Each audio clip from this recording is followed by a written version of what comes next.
রাঙামাটির দুর্গম বিলাইছড়ি উপজেলায় ভয়াবহ অগ্নিকাণ্ডে ২ নম্বর কেংরাছড়ি ইউনিয়নের ২ নম্বর ওয়ার্ডের বাসিন্দা মোহাম্মদ কাশেম মেম্বারের বসত বাড়ি সম্পূর্ণরূপে পুড়ে ছাই হয়ে গেছে।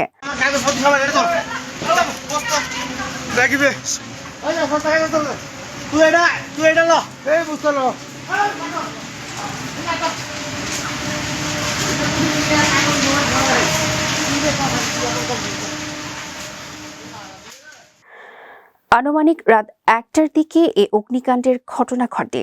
এতে কোনো প্রাণহানি না হলেও পরিবারের নগদ টাকা, আসবাবপত্র ও প্রয়োজনীয় মালামাল সহ সবকিছু আগুনে পুড়ে যায়। ফলে পরিবারটি একেবারেই নিঃস্ব হয়ে পড়েছে। ক্ষতিগ্রস্ত পরিবারের সদস্যরা জানান, গভীর রাতে পরিবারের সবাই ঘুমিয়ে থাকার সময় হঠাৎ আগুনের লেলিহান শিখা ছড়িয়ে পড়ে।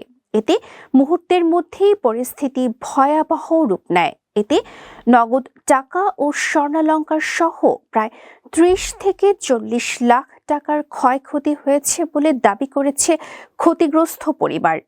ক্ষতিগ্রস্ত কাশেম মেম্বার কেংরাছড়ি বাজারের একজন প্রতিষ্ঠিত ব্যবসায়ী এবং মৃত শামসুল হকের ছেলে।